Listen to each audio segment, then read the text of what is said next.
গুরু বন্দে পুরুষোত্তমম, পাপীদের নবজীবন প্রদান। তিনি দেখলেন গ্রামস্থ যুবকবৃন্দের মধ্যে অনেকেই অসৎ চরিত্র এবং উন্মাদগামী, কেহ কেহ পরস্ত্রী হরণপরায়ণ এবং মাদকদ্রব্য সেবন শক্ত হইয়া পড়িয়াছে। ভগবানের নামে অনেকে রুচি বা ভক্তি নাই। তাহাদের এই নৈতিক বা আধ্যাত্মিক অবনতির তাহার প্রাণ কাঁদিয়া উঠিল।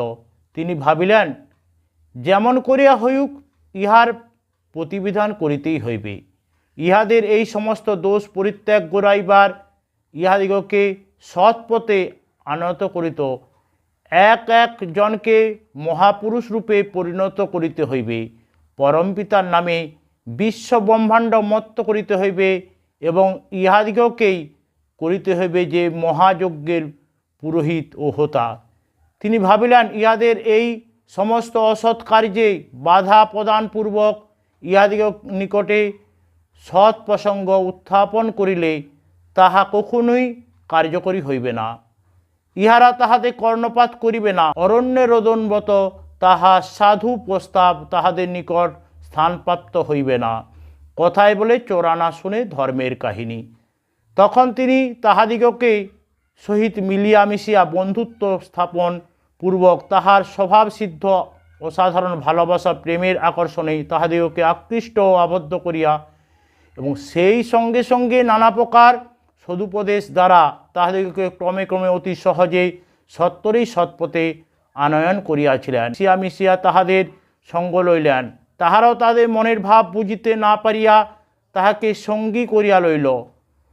গন্তব্যস্থানে উপনীত হইয়া তিনি বন্ধুভাবে স্থির গম্ভীর মৃদুস্বরে বিনয় এবং প্রেমের ভাষায় তাহাদেরকে বলিতে লাগিলেন, আমার কিছু বক্তব্য আছে, শ্রবণ করো। দেখো, মাঠ ও জঙ্গল পথ দিয়ে আমরা এসেছি। ঘোর অন্ধকার রাত্রি, এতে আমাদের কত রকম বিপদ হতে পারে। কেহ হয়তো আক্রমণ করতে পারে, সাপে কামড়াতে পারে, আর মশার কামড়ে তো প্রাণ অস্থির। যেন জীবনের মায়া পরিত্যাগ করে এই কার্যে পবিত্র হইয়া গিয়াছি। কি সুখ আছে এই কার্যে ভাই! এই দুর্লভ মানব জীবন কি এতই তুচ্ছ? মান মর্যাদা কি আমাদের কিছুই নাই? আর দেখো, এই কাজটি কত বড় নিঃস্বার্থতার ও পাপের কাজ। তারপর ভেবে দেখো একটি প্রধান কথা, এই যে এখানে যারা পরস্ত্রী হরণ করতে এসেছে, তাদের তো বাড়িতে স্ত্রীলোক আছে।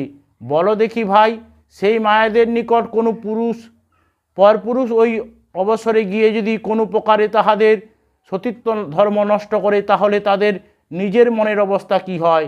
সংসারে কি অশান্তির কারণ হয়?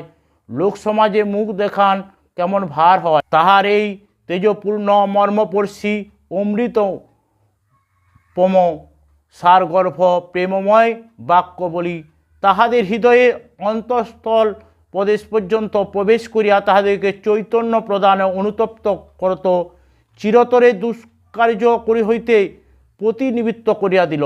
তাহারা তখন বুঝিতে পারিল যে তাহাদের উদ্ধারথেই তিনি নিজের মনের ভাব ব্যক্ত না করিয়া ছদ্মবেশীভাবে তাহাদের সঙ্গ হয়েছেন। তাহার এই বাক্যের সঙ্গে সঙ্গে তাহাদের ব্যক্তিত্ব বা অতিমানব শক্তিও তাহাদের মনের উপর বিশেষ প্রভাব বিস্তার করিয়াছিল। তাহার পর গ্রামস্থ লোকদিগকে হরিনামে মাতাইয়া তুলিবার জন্য তিনি এক সুন্দর উপায় অবলম্বন করিলেন। যেখানে কীর্তন হইত সেখানে গমনপূর্বক তাহাদের সহিত যোগদান করতেন, তাহাদেরকে উৎসাহ দিতেন। এই রূপে গ্রামের ভিন্ন ভিন্ন পাড়ায় কয়েকটি দল গঠিত হইয়া উঠিল। এই সকল দল পরস্পরের মধ্যে একটু প্রতিযোগিতা এবং জিদের ভাব লইয়া তুমুল সংকীর্তন আরম্ভ করিয়া দিল। গ্রামে প্রতিদিন এই দলে দলে সংকীর্তন হইতে লাগিল। তিনি সমস্ত দলেই যোগদান করতেন, তাহাদিগকে ভাব ও উৎসাহ প্রদান করিতেন এবং প্রত্যেক দলের নিজে অন্যের অজ্ঞাতসারে সঙ্গীত চর্চা রচনা করিয়া দিতেন। প্রত্যেক দল অপর দল হইতে শ্রেষ্ঠতর হইবার চেষ্টা করিতে লাগিল। প্রত্যেক দলেই প্রতিদিন নগর সংকীর্তন বহিরাগত হইয়া স্ব বাহাদুরি দেখাইবার যথাসাধ্য প্রয়াস পাইতে লাগিল। এইরূপে করিতে করিতে শেষে তাহারা সকলেই সুমধুর হরিনামে মধুর রস আস্বাদন পূর্বক ভক্ত হইয়া পড়িল। তখন তিনি মধ্যস্থ হইয়া তাহাদের দলাদলি নিষ্পত্তি করিয়া দিয়া তাহাদেরকে এক সূত্রবদ্ধ পরম প্রেমিক সুবৃহৎ এক হরিভক্তির দল করিয়া দিলেন। তাহাদের সহিত ব্যবহার আচরণ করিতে লাগিলেন। তাহাদের মধ্যে অনেক ভালো এবং সচ্চিত্ত যুবকও যোগদান করিল। কখনো কাহারও স্কন্ধে আরোহণ করিতেন, কখনো কাহারও স্কন্ধে লইয়া নৃত্য করিতেন, চুম্বন করিতেন, কখন বা পদসেবা করিতেও ত্রুটি করিতেন না। তখন এই সমস্ত ভালোবাসা ও প্রেমময় ভাব দ্বারা আকৃষ্ট হইয়া আপনাদিগের অজ্ঞাতসারে তাহার চরণে আপনা বিকাইয়া বসিল, বলিতে লাগিল, জনমে জনমে জীবনে মরণে প্রাণনাথ হও তুমি। তখন তাহারা তাহাদের হৃদয়ে সিংহাসনে বসাইয়া স্ব হৃদয় স্বামীরূপে প্রতিষ্ঠা করিয়া ফেলিল। তাহাকে দর্শন না করিয়া তাহারা আর এক তিল স্থির থাকিতে পারিত না।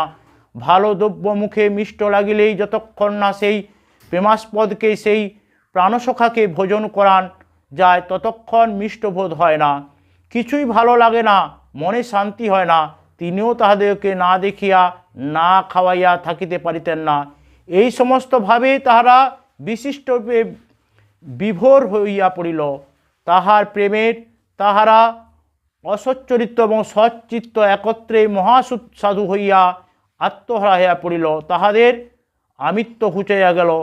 তখন তাহারা তাহার সর্বদা সঙ্গের সাথী হইল। তাহার ইঙ্গিত মতো সর্বদা সাংসারিক ও অন্যান্য কর্মের সঙ্গে সঙ্গে ভগবান ভাবনায় কালযাপন করিতে করিতে সদানন্দে মহামত্ত হইয়া পড়িল।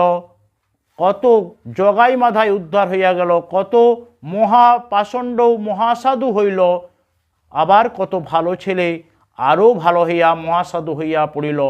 তখন ওই গ্রামে ও পার্শ্ববর্তী গ্রামে সর্বদাই হরিনাম ধ্বনি করিয়া সেই স্বামী বিবেকানন্দের আকাঙ্ক্ষিত রুদ্ধতাল ও ব্রহ্মতাল সহকারে গগনভেদী শব্দ উঠিতে লাগিল, হরিবোল হরিবোল ধ্বনি। একদিন বিহারীলাল হালদার নামক এক ব্যক্তি একজন আত্মীয়ের সঙ্গে নৌকায় মৎস্য শিকার করিতেছেন। বিহারী আপন মনে নাম সংকীর্তন করিতেছেন। কীর্তনে এত মত্ত হইয়া পড়লেন যে ভাবে বিভোর হইয়া জলে পড়িয়া ডুবিয়া গেল। তাহার সঙ্গী মনে করিল সে শীঘ্রই উঠিয়া আসিবে, কিন্তু তাহার উঠিয়া আসিতে যখন বিলম্ব হইল, তখন সঙ্গী মনে করিল ভণ্ডামি করে জলে ডুবে রয়েছে, আমি এই অবসরে একটু তামাক খেয়ে নিই। এই বলিয়া সে তামাক সাজিয়া কলিকায় অগ্নি প্রদান করিল এবং মনের সুখে ধূমপান করিতে লাগিল। এই কার্যে তাহার অনেক সময় অতীত হইয়া গেল। সে দেখিল ব্যাপার গুরুতর। তখন সে একটি বাঁশ দ্বারা অনুসন্ধান করিতে অতি কষ্টে জলমধ্যে নিমজ্জিত অবস্থায় প্রাপ্ত হইয়া তাহাকে জলমধ্য হইতে উত্তোলিত করিল, নৌকায় বসাইল। তখন বিহারী প্রকৃতস্থ হইয়া বিস্মিতভাবে একটু অসন্তুষ্টভাবে সেই সঙ্গীকে বলিল, তুমি আমার সমস্ত শরীর বস্ত্র ভিজাইয়া দিলে কেন? সঙ্গী তখন বৃত্তান্ত প্রকাশ করিল। তখন হইতে এক দিনে এক স্থানে কীর্তন অলৌকিক অদ্ভুত ঘটনাসমূহ সংঘটিত হইতে লাগিল। পরবর্তীকালে আরও গুরুতর নাম সংকীর্তন হইতে শুরু করিল। সকলকে জয়।